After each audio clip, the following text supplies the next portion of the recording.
Aba ngikhuluma nobani igama la? Lapha likhuluma lokuLeva Sbanda. UClever Sbanda.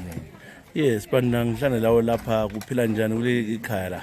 Ikhaya leli ngiyahlupheka ngihlala ngedwa khonapho umuzi ngiyifumana labantwana umuzi lo ngihlalela ngedwa ngapha ngiqamukile lo nyawo lolu ngisela lezihlobo kanye lazihlobo lapha ezini. Yes, singabuyi lapha ukuqamukela konyawo ungabumama unkosikazi. Inkosikazi sayihlukana sekule minyaka ekwana 15 Ohamba njani? Ngaya ekhaya ngifone ngangisiza ngahlangana lokuthi sibabili khona le wahle wayesaba ukuphenduka eTholotsha Koba neclash. eTholotsha Udabuka ngapha embalibali komsebenzi. Wangena endlini akusitshela ukuthi kwafika njani uzobona kulenye indoda. Ngafika mina kuleli khaya abakuleli khaya bangazisa ukubana mina kufanele lala komalume ngoba le ndoda yayile mota. Ngihamba ngayalala khona komalume.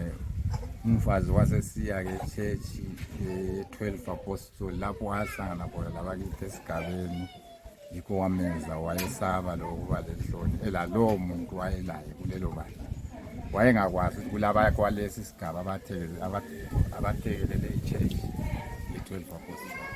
Indoda yazanizwa ukuthi wena ukho nje. Ya laphana ngadinga ngaswela kumbali yakhe ukubana ukuthi sonke singabakhonyana sasilobolile kumbe sasisaziwa. So yahamba imali mahala le. Yahamba imali ngakhupha imali enenetholotho.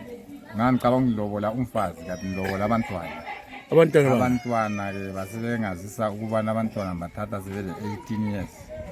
Nobhuti lo muzi eTholotsha yena ke kahle ekhaya leli kazange abe labantwana abahlala khona. Engicabangela ukuthi wangibambela ubhuti omfazi ukuthi yena abe labantwana so abantu akuke babona kodwa nxa ngisiyababona kulelani ikhaya bengihamba nilokho ngiqinisela ngitshicha kodwa kubuhlungu kubana ngangithela ekani nje 2 abantwana njengoba beyi4 sibe 2 wathi hayi akuyenza abantwana bathathwa sebele 18 kade siwedwa wena labanye ngiyeza ukuthi sebathathiswe ngesibongo sikaMsebele ngihlala ngedwa.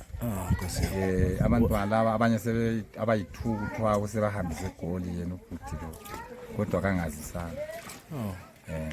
Sizikunjani kodwa enyaweni lapho ubuhlungu baba ngizosungusile ngoba okucelayo kuyini engicelayo ikubana bengicela idona elingaya ngelaphisa ngoba izibhedlela zonke impilo yangixotsha le impilo le central isemstory bathi bona mina ngiyelashwa eMatadale yikho kulama screws awonyawo lolo ngoba ama x-rays zakhona kwaphuma ithambo la kade siliyahlaba leli thambo.